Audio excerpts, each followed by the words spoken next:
ఆ వంశంలోనే మేము ఉన్నాం. సత్యహరిచంద్రుడు తర్వాత మా నాయకుడు చంద్రశేఖర్ రావే సత్యహరిచంద్రుడు అవతారంలో కలియుగంలో జన్మించిండు. కాబట్టి మీరు ఎంక్వైరీకి ఆదేశాలు ఇవ్వండి అని చెప్పి ఆ సభ్యుడే అడిగిండు అధ్యక్ష. సో వారు నిజాయితీని నిరూపించుకోవడానికి వారు సత్యహరిచంద్రుడి వంశమని తెలంగాణ సమాజానికి అంతా చెప్పుకోవాలని వారు అడిగినప్పుడు వారిని ఎందుకు బాధ పెట్టాలని చెప్పి ఛత్తీస్గఢ్ నుంచి కొనుగోలు చేసిన 1000 మెగావాట్ల విద్యుత్ ఒప్పందము, యాదాద్రి 260x4 1040 మెగావాట్ల భద్రాద్రి పవర్ ప్రాజెక్టు నిర్మాణం సబ్ క్రిటికల్ టెక్నాలజీ తోటి, అదేవిధంగా యాదాద్రి 4000 మెగావాట్ల విద్యుత్ ఒప్పందం బిహెచ్ఎల్కి ఇచ్చిన దానికి సంబంధించి వారు అడిగితేనే ఇదే సభలో చర్చ జరిగితే తమరి అధ్యక్షతన రాష్ట్ర ప్రభుత్వం ఆమోదించింది.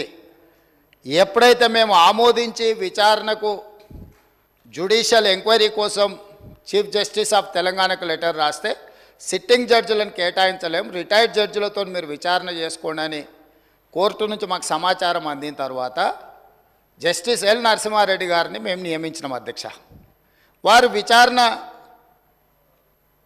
క్రొనలాజికల్గా చేసుకుంటూ సంబంధిత శాఖ మంత్రికి ఆనాడు, సంబంధిత ఆనాటి ముఖ్యమంత్రికి మీరందరూ కూడా మీరు నిజాయితీ పరులు సత్యహరిచంద్రులు అన్నారు కదా, కమిషన్ దగ్గరకు వచ్చి మీ వివరాలు ఇవ్వండి అని అడిగినారు అధ్యక్ష.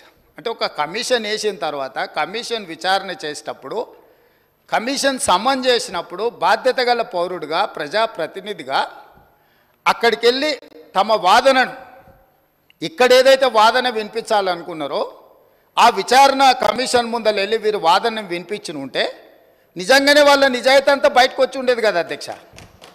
అక్కడికి వెళ్ళకుండా ఆ కమిషనే వద్దు, ఆ వ్యక్తే వద్దు, ఇవన్నీ వద్దని వాళ్ళే కోర్టుకు వెళ్ళిండ్రు. హైకోర్టు వాళ్ళ వాదనను తిరస్కరించింది. సుప్రీంకోర్టుకు వెళ్ళిండ్రు. సుప్రీంకోర్టు ఏమన్నది, విచారణ కొనసాగించాల్సిందే, విచారణని మీరు క్వాష్ చేయమని అడిగింది, అది కుదరదు. కాకపోతే మీకు అభ్యంతరం వల్ల ఆ కమిషన్ చైర్మన్గా వ్యవహరిస్తున్న వ్యక్తి పట్ల మీకు ఏమైనా అభ్యంతరాలు ఉంటే వ్యక్తిని మారుస్తున్నాము అని చెప్పి సుప్రీంకోర్టు మార్చడానికి ప్రభుత్వాన్ని కూడా అడిగింది. మీ ఆలోచన ఏందని? మాకేం ఆలోచన లేదు, ఏ వ్యక్తిని వేసినా సరే విచారణ జరగాలన్నదే ప్రభుత్వం ఆలోచన. ఖచ్చితంగా మా కోర్టు అడిగితే మేము మంచిది మారుస్తాము అని చెప్పి ఒప్పుకున్నాము. వారు కోరుకుంటున్నారు కాబట్టి ఈరోజు సాయంత్రానికల్లా ఎవరిని వేయాలో ఆ విచారణ కమిషన్కు కొత్త చైర్మన్ కూడా ఈరోజు సాయంత్రం నియమిస్తాం అధ్యక్ష. ఇక రెండవ పాయింట్, వాళ్ళేదో తెలంగాణకు విద్యుత్ వెలుగులు తెచ్చినట్టు, తద్వారా తెలంగాణ అంతా దగదగ మెరిసిపోతున్నట్టు ఇంకెంతకాలం ఊదరగొడతారు అధ్యక్ష? అధ్యక్ష, ఈ తెలంగాణ రాష్ట్రం ఉమ్మడి రాష్ట్రంలో హైదరాబాద్ నగరంలో పెట్టుబడులు తీసుకురావాలని, ఈ పెట్టుబడుల ద్వారా ఈ ఆనాటి ఉమ్మడి రాష్ట్రానికి ఆదాయం పెరగాలని చంద్రబాబు నాయుడు గారు ముఖ్యమంత్రిగా ఉన్నప్పుడు 24 గంటల విద్యుత్తు ఇవ్వాలి ఈ ప్రాంతంలో అని ఒక నిర్ణయం తీసుకున్నారు. డాక్టర్ వైఎస్ రాజశేఖర రెడ్డి గారు వచ్చిన తర్వాత దాన్ని ఇంకా విస్తరించి ఐటీ కంపెనీలకు కానీ హైదరాబాదు నగరానికి కానీ ఒక్క క్షణం కూడా విద్యుత్ కోతలు ఉండడానికి వీల్లేదు అని ఆనాడు తీసుకున్న నిర్ణయాల వల్ల నిరంతర విద్యుత్తు సరఫరా జరగడం వల్ల ఐటీ కంపెనీలు, ఫార్మా కంపెనీలు, hotel industry, food industry, sports అన్నీ నగరానికి వచ్చి ఈ నగరంలో ఒక అంతర్జాతీయ ఎయిర్పోర్టు, ఒక ఔటర్ రింగ్ రోడ్డు, హైటెక్ సిటీలు రావడం వల్ల హైదరాబాద్ నగరం విశ్వనగరంగా అవతరించి ఈనాడు తెలంగాణ రాష్ట్రానికి వస్తున్న ఆదాయంలో అత్యధిక భాగము ఆనాడు కాంగ్రెస్ పార్టీ యూపీఏ 1, యూపీఏ 2లో తీసుకున్న నిర్ణయాల వల్ల ఈ నగరానికి ఆదాయం పెరిగింది. కానీ రాష్ట్ర విభజన జరిగినప్పుడు విభజన నియమావళి ప్రకారం ఆస్తులు, అప్పులు జనాభా దామాష ప్రకారం పంచుకోవడానికి చట్టంలో అవకాశం ఉంది అధ్యక్ష.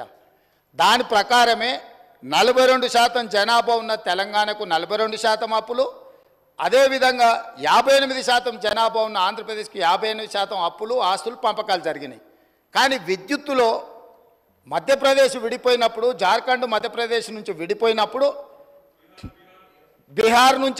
బీహార్ మధ్యప్రదేశ్ నుంచి కొంత ప్రాంతం విడిపోయినప్పుడు స్పష్టంగా ఛత్తీస్గఢ్ జార్ఖండ్ ఇవన్నీ రాష్ట్రాలు ఏర్పడినప్పుడు ఒక సమస్యను ఎదుర్కొన్నారు.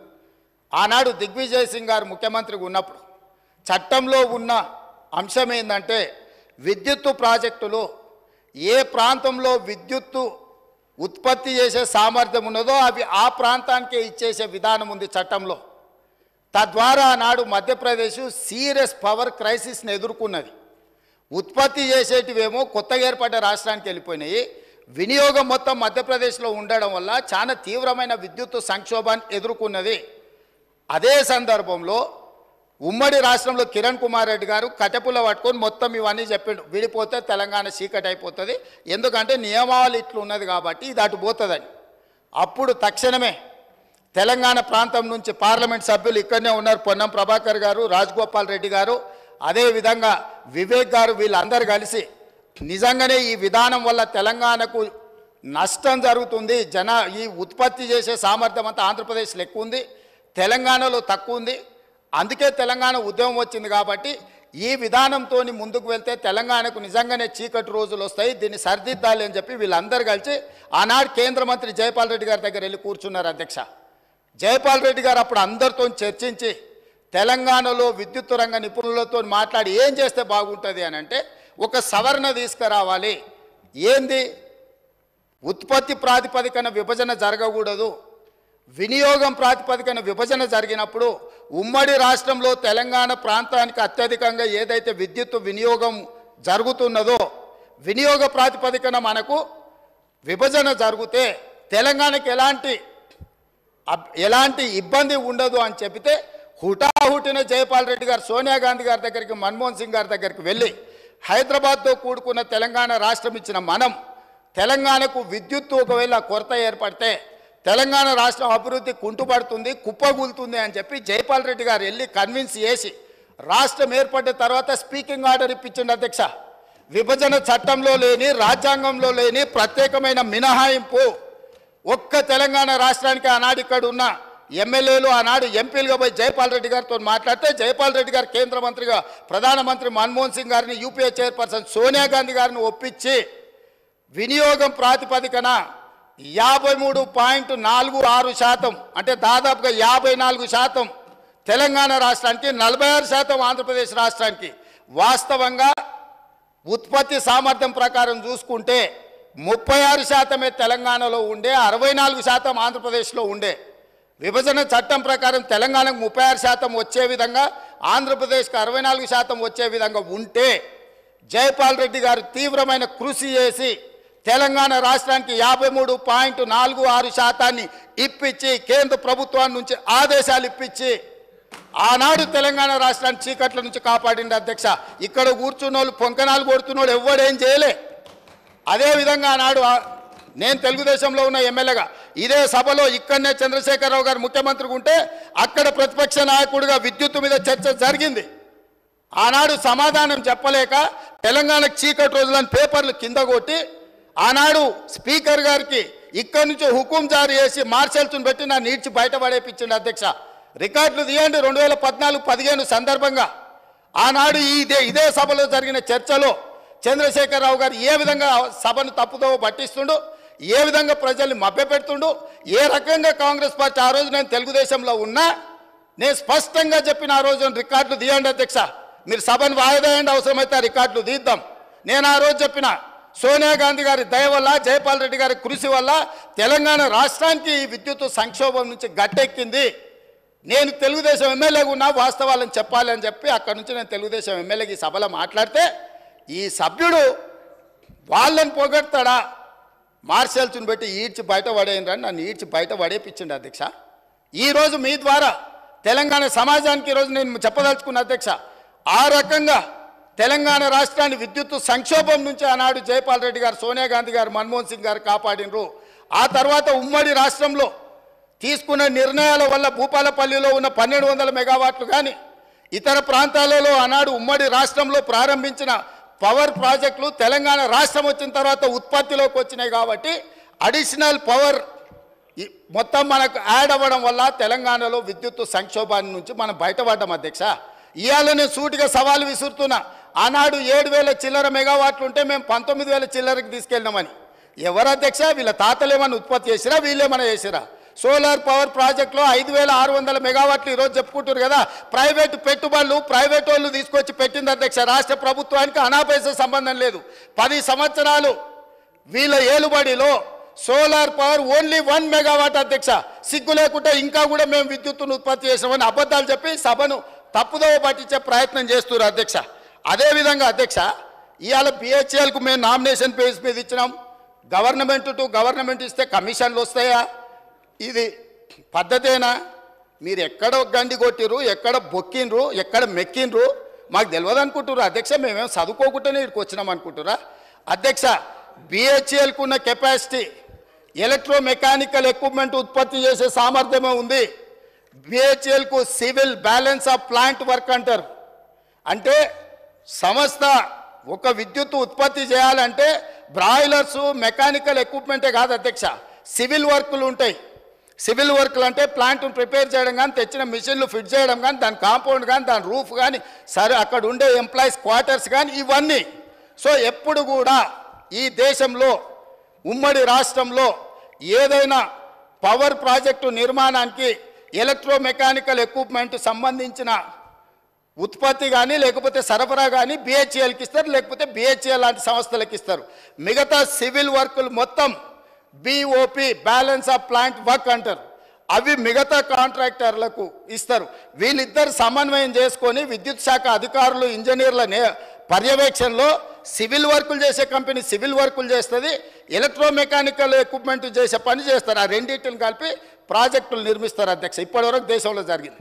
కానీ తెలివితేటలు గల్లోళ్ళు ఎట్లయితే కొట్టేయాలనో తెలిసిన వాళ్ళు వీళ్ళు తెలివితేటలన్నీ ప్రదర్శించి G2G బిహెచ్ఎల్కి ఇస్తున్నాం అనే నెపం మీద ఏదైతే అంచనాల రేట్ల ప్రకారం వీళ్ళు డైరెక్ట్గా బిహెచ్ఎల్కి ఇచ్చారు అధ్యక్ష. బిహెచ్ఎల్కు 4000 మెగావాట్లు దాదాపు 29,000 చిల్లర కోట్లు. నేను సబ్జెక్టు కరెక్షన్ నేను రికార్డు మళ్ళీ తీసుకొని చెప్తా అధ్యక్ష. ఆనాడు ఒప్పందం చేశారు. బిహెచ్ఎల్ నుంచి వీళ్ళ బినామీలు, వీళ్ళ బంధువులు, వీళ్ళకి కావాల్సిన వాళ్ళు సివిల్ వర్కులు మొత్తం మళ్ళీ బిహెచ్ఎల్ నుంచి వాళ్ళ కాంట్రాక్ట్ ఇచ్చారు అధ్యక్ష. ఈరోజు విచారణకి ఇస్తే ఎందుకు గుండెలు బాదుకుంటారు అధ్యక్ష? ఉన్నదంతా బిహెచ్ఎల్కి అయితే కేంద్ర ప్రభుత్వము సంస్థకే ఇచ్చినప్పుడు బాధ ఎందుకు పడుతున్నారు అధ్యక్ష? కోర్టుకి ఎందుకు పోయినరు? విచారణ జరగొద్దని ఎందుకు అంటున్నారు? ఎందుకు పొడ పేపర్లు పెడుతున్నారు? ఈరోజు బిహెచ్ఎల్ నుంచి సివిల్ వర్కులు మొత్తము ప్రైవేట్ కాంట్రాక్టర్లకు వీళ్ళ బినామీలకు ఇచ్చిండ్రు. 1000 కోట్ల రూపాయలు ఒప్పందాలు జరిగినాయి. అందులో ఫ్రాడ్ జరిగింది. చివరికి సరఫరా చేసే కంకర కా నుంచి, ఇసుక కా నుంచి, వాచ్మెన్ల కా నుంచి వాళ్ళ పార్టీ నాయకులకు, పార్టీ ఫిరాయించిన మాజీ ఎమ్మెల్యేలకు అప్పచెప్తే కోమటిరెడ్డి వెంకటరెడ్డి గారు అక్కడికి వెళ్ళి యాదాద్రి పవర్ ప్లాంట్ విజిట్ చేసి దోపిడీ ఏ విధంగా జరుగుతుందో ఆనాడు కాంగ్రెస్ పార్టీ ఎమ్మెల్యేగా ఉన్న వ్యక్తిని బెదిరించి లేకపోతే అతనికి ఆ ఒప్పందాల పనులు అప్పచెప్పి ఏ రకంగా వీళ్ళు దోపిడీకి పాల్పడ్డారో ఈరోజు విచారణలో బయటకు వస్తుందని చెప్పి ఈరోజు ఊకదంపుడు ఉపన్యాసాలు ఇచ్చి ప్రజల్ని మభ్యపెట్టే ప్రయత్నం చేస్తున్నారు అధ్యక్ష. అదేవిధంగా అధ్యక్ష, మేము మీకు ఇక్కడ ఒక ఇది నేను చెప్పదలుచుకున్నాను అధ్యక్ష.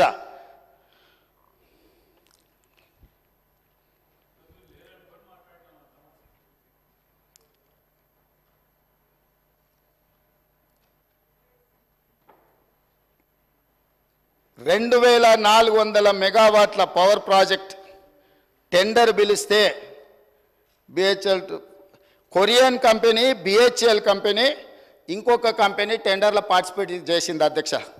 జార్ఖండ్లో 18% లెస్. సేమ్ తెలంగాణలో ఏ తారీఖు నాడైతే అంచనా రేట్లకు తెలంగాణ ప్రభుత్వం బిహెచ్ఎల్కు కాంట్రాక్ట్ ఇచ్చిందో సేమ్ సమయంలో, నేను తారీఖు కూడా మీకు చెప్తా అధ్యక్ష, 2017 అధ్యక్ష, జూలై 18, 2017 సేమ్ సందర్భంలో జార్ఖండ్ ప్రభుత్వము క్లియర్గా 2,400 మెగావాట్ల విద్యుత్తు ఉత్పత్తి చేసే టెండర్ పిలిస్తే, సూపర్ క్రిటికల్ టెండర్ మీద వాళ్ళు టెండర్ పిలిస్తే బిహెచ్ఎల్, దుసాన్ అనే కొరియన్ కంపెనీ, ఎల్ఎన్టీ కంపెనీ 3 టెండర్ల కాంపిటీషన్లో పాల్గొన్నాయి అధ్యక్ష. ఇదే బిహెచ్ఎల్ 18% లెస్ కోట్ చేసి ఆ వర్క్ తీసుకున్నది అధ్యక్ష. ఈరోజు టెండర్ జరిగితే బిహెచ్ఎల్ కాంపిటీట్ చేసి జార్ఖండ్ రాష్ట్రంలో 18% లెస్లా సూపర్ క్రిటికల్ 2,400 మెగావాట్ల పవర్ ప్రాజెక్టు టెండర్ అక్కడ తగ్గించుకుంటే ఇక్కడ రేట్లకు వీళ్ళు ఒప్పందం చేశారు. అంటే 18% లెస్లో తెలంగాణలో వర్కులు చేయడానికి అవకాశం ఉన్న పవర్ ప్రాజెక్టును 4000 మెగావాట్ల విద్యుత్ పవర్ ప్రాజెక్టును బిహెచ్ఎల్కి అప్పచెప్పి ఏం చెప్పిండ్రు అధ్యక్ష? ఆ రోజు 2.5 సంవత్సరాలలో తెలంగాణలో విద్యుత్ ఉత్పత్తి చేసేది ఉన్నది కాబట్టి మేము బిహెచ్ఎల్కి ఇచ్చినామన్నారు. 9 ఏళ్ళు అయింది అధ్యక్ష టెండర్ ఇచ్చి, 9 ఏళ్ళు అయినా ఇంతవరకు ఉత్పత్తి మొదలు కాలేదు అధ్యక్ష. ఆనాడు 7 కోట్లకు పర్ మెగావాట్ విద్యుత్ ఉత్పత్తి చేస్తామని ఒప్పందం చేస్తే ఇవాళ 10 కోట్ల రూపాయలకు పెరిగింది అధ్యక్ష అంచనా. కొన్ని వేల కోట్ల రూపాయల కుంభకోణం జరిగింది. కుంభకోణానికి కారణం అక్కడ మాట్లాడేటైనా వాళ్ళ గురువు గారు దోపిడీకి ఏ విధంగా మొత్తం రాష్ట్రాన్ని జొర్రేయచ్చో, ఏ విధంగా దోసుకోవచ్చో వీళ్ళు చేసిన ప్రయత్నాలను, అది ఛత్తీస్గఢ్ నుంచి పవర్ పర్చేజ్ అగ్రిమెంట్లో జరిగిందేంది, యాదాద్రి భద్రాద్రిలో సబ్ క్రిటికల్ టెక్నాలజీ గుజరాత్కు సంబంధించిన ఇండియా బుల్ అనే కంపెనీ సబ్ క్రిటికల్ టెక్నాలజీతోని 1000 మెగావాట్స్కు పర్చేజ్ అగ్రిమెంట్ ఇచ్చింది అధ్యక్ష బిహెచ్ఎల్కు. ఆ తర్వాత 2011లో కేంద్ర ప్రభుత్వం ఒక యాక్ట్ తీసుకొచ్చింది, పార్లమెంటులో అమెండ్ చేసి 2013 సంవత్సరం లోపల దేశంలో ఉన్న అన్ని సబ్ క్రిటికల్ టెక్నాలజీ పవర్ ప్రాజెక్టులను అన్నిటిని కూడా సూపర్ క్రిటికల్కు మార్చుకోవాలి. కొత్తగా నిర్మాణం చేయబోయే ప్రాజెక్టులు కూడా super critical technology. Sub critical technology అంటే నేను సింపుల్గా చెప్పదలుచుకున్నా అధ్యక్ష, సబ్ క్రిటికల్లో నువ్వు బొగ్గు పోసి ఉత్పత్తి చేస్తే బూడిద బొచ్చడు వస్తుంది, విద్యుత్ తక్కువ వస్తుంది అధ్యక్ష, కాలుష్యం ఎక్కువ వస్తుంది అధ్యక్ష.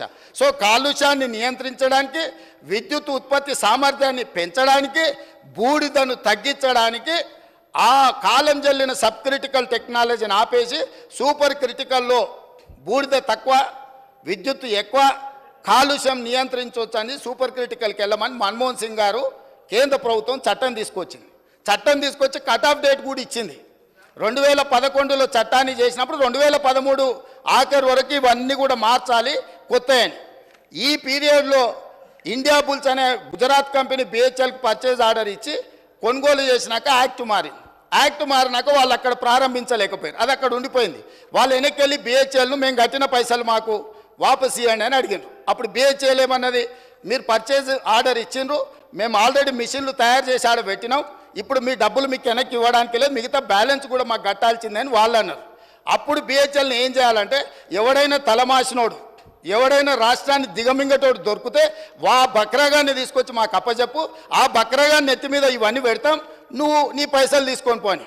అప్పుడు ఆ బక్రా ఎవరైనా అంటే అక్కడ మాట్లాడతాయన అయిండు, కమిషన్ల కక్కుర్తి పడి ఇండియా బుల్ నుంచి 1000 కోట్లు మెక్కి కాలం జల్లిన సబ్ క్రిటికల్ టెక్నాలజీని బిహెచ్ఎల్ నుంచి మేము కొనుగోలు చేస్తామని వీళ్ళు వెళ్ళి ఒప్పందాలు చేసుకున్నాక వీళ్ళు పేమెంట్లు బిహెచ్ఎల్ చేస్తే బిహెచ్ఎల్ ఇండియా బుల్స్ గుజరాత్ కంపెనీకి పైసలు వాపసు ఇచ్చింది అధ్యక్ష.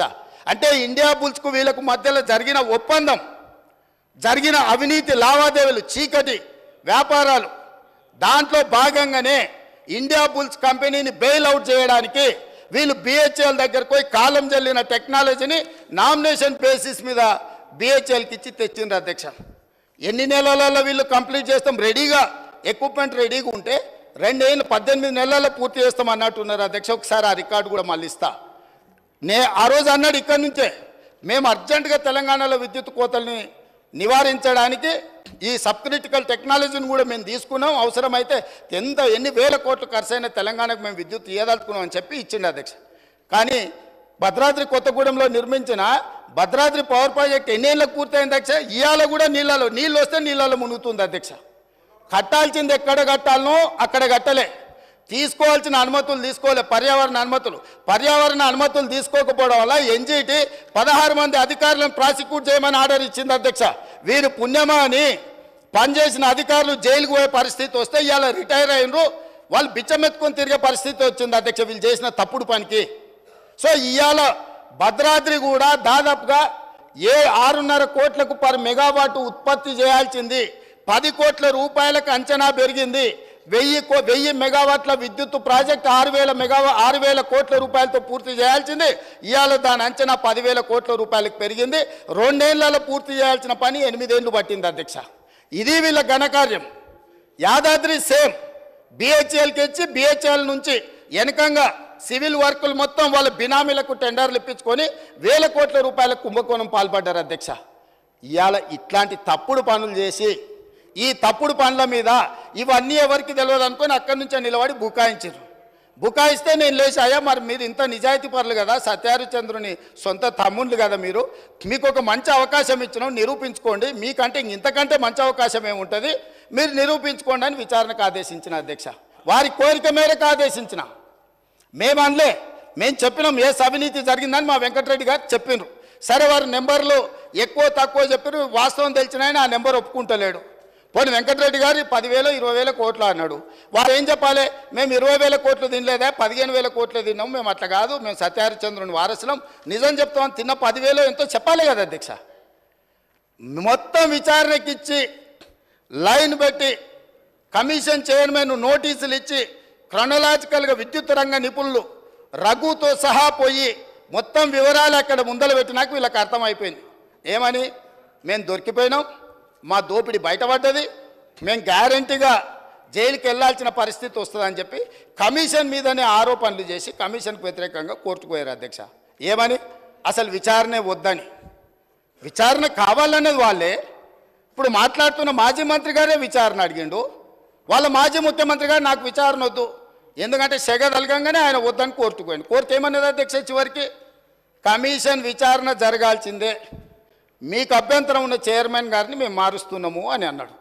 ఇప్పుడు ఆ వాస్తవాలు విచారణలో ఉండగా మేము బిహెచ్ఎల్కి ఇస్తే ఎట్లా తీసుకుంటామని అడుగుతున్నారు అధ్యక్ష. బిహెచ్ఎల్ సివిల్ పనులు ఎప్పుడైనా చేసింది అధ్యక్ష, వాళ్ళకి అనుభవం ఉందా? BHEL heavy electrical limited company అధ్యక్ష, ఎలక్ట్రికల్ మెకానికల్ ఎక్విప్మెంట్ మాత్రమే వాళ్ళు తయారు చేస్తారు, వాళ్ళు సివిల్ పనులు చేయరు. ఎప్పుడు కూడా ఏ పవర్ ప్రాజెక్ట్ కూడా బీఓపీ అంటారు. నేను మళ్ళీ చెప్తున్నా అధ్యక్ష, balance of plant work, civil వర్క్లు మొత్తం టెండర్లు పిలుస్తారు. వీళ్ళ తెలివితేటలంతా ఇక్కడనే ప్రదర్శించారు అధ్యక్ష. మొత్తం గంపగుత్తగా బిహెచ్ఎల్కి ఇచ్చారు, బిహెచ్ఎల్ నుంచి మళ్ళీ టెండర్లు పిలిచేసి యాజ్ ఇట్ ఈజ్ ఎస్టిమేటెడ్ రేట్లతోని 18% లెస్సులో కాంపిటీషన్ చేసిన బిహెచ్ఎల్కు అంచనా రేట్లకు ఇచ్చారు. ఇవాళ 40,000 కోట్లు అయింది అధ్యక్ష. 40,000 కోట్ల మీద 18% అంటే ఎంత పోయినట్టు అధ్యక్ష? దాదాపుగా 8,000 కోట్లు 9,000 కోట్ల రూపాయలు ఇవాళ తెలంగాణ రాష్ట్రానికి విద్యుత్ శాఖకు ఇవాళ నష్టం వచ్చింది. ఎవరు బాధ్యత తీసుకోవాలి అధ్యక్ష? దీనికి దోపిడీ చేసిన వాళ్ళు కాకపోతే ఎవరు తీసుకుంటారు అధ్యక్ష? ఇవాళ తెలంగాణకు చీకట్లు లేవు అంటే ఆనాడు సోనియా గాంధీ గారు, మన్మోహన్ సింగ్ గారు మనకు 53.46% ఇచ్చిండ్రు. ఆంధ్రప్రదేశ్లో రాజు కేసు వేస్తామంటే ఇవాళ ఆయన లేడు, దయాకర్రావు గారు. నేను దయాకర్రావు గారు వెళ్ళి ఆ రోజు చంద్రబాబు నాయుడు గారికి, మీరు ఒకవేళ తెలంగాణకు అదనంగా ఇచ్చిన విద్యుత్తు మీద మీరు కోర్టులో కేసేసి తెలంగాణకి ఏదైనా నష్టం జరిగితే ఇది తీవ్రంగా పార్టీకి నష్టం జరుగుతుంది, మీరు కేసు వేయడానికి వీల్లేదు అని చెప్పి ఆనాడు మేము అందరం కలిసిపోయి ఆంధ్రప్రదేశ్ ముఖ్యమంత్రిని మీరు కేసు వేయడానికే వీల్లేదని కొట్లాడి ఆపించింది మేము అధ్యక్ష. ఆయన ఏందో ఆయన గురువు, ఈయన గురువు, ఆయన గురువులకు పంగనామాలు పెట్టే లక్షణం మీది. మేము ఎప్పుడు కూడా ఎవరితోనైనా తెలంగాణలో ఏంది అధ్యక్ష, ధూపం మీద వస్తే ఎవరన్నా గిలాసని మంచినీళ్ళు ఇస్తే కూడా వాళ్ళని గుర్తుపెట్టుకుంటాం అధ్యక్ష. మనము 10 ఏళ్ళు 20 ఏళ్ళు కలిసి పనిచేస్తే సహచరులుగా ఉన్న మన వాళ్ళని మనం అగౌరవపరచాలని ఎక్కడన్నా ఉందా అధ్యక్ష? వాళ్ళకంటే తిన్నింటి వాసాలు లెక్కబెట్టే లక్షణం ఉంది, నాకు అట్లాంటి లక్షణం లేదు అధ్యక్ష. నేను మిత్రులను మిత్రులాగానే చూస్తా, సహచరులను సహచరులలాగా చూస్తా, పెద్దవాళ్ళని గౌరవించే సంస్కారం మా తల్లిదండ్రులు మాకు నేర్పినరు. మీలాగా ఎవరు అవకాశాలు ఇస్తే ఏ ఇంట్లో మీకు భోజనం పెడితే ఆ ఇంటి వాసాలే లెక్క పెట్టి ఆ ఇంటికే నిప్పు పెట్టే ఆలోచన మీకుంటుంది అధ్యక్ష. అది మీ లక్షణం, మీ బ్లడ్లు ఉంది, మీ డిఎన్ఏనే అది. ఎవరు నమ్మితే వాళ్ళను మోసం చేసే లక్షణం ఇది. కాబట్టి మళ్ళొక్కసారి ఏదైనా మీరు అంశాల ప్రాతిపదికన మాట్లాడుండ్రి, వివరాల మీద ఈరోజు సగం రాత్రి కానీ చర్చిద్దాం, అన్ని రికార్డులు తీసుకొని వస్తా అధ్యక్ష. నేను మొత్తం రికార్డులు సభలో పెడదాం.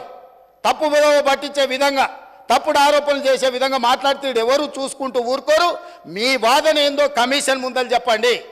ఇవాళ సాయంత్రానికల్లా కోరుకున్నారు కదా మీ నిజాయితీ, ఇవాళ సాయంత్రానికల్లా మీకు కమిషన్ చైర్మన్ నియమిస్తాం. మా ఉప ముఖ్యమంత్రి గారి అనుమతితో సాయంత్రానికంతా కొత్త చైర్మన్ కూడా అపాయింట్ చేపిస్తా అధ్యక్ష. నిన్న మన అసెంబ్లీ సమావేశాలలో ఉండి నిర్ణయం తీసుకోలేదు, ఎట్లాగో వారు గుర్తు చేసిరు, విచారణకు కొత్త చైర్మన్ నియమిస్తా అధ్యక్ష.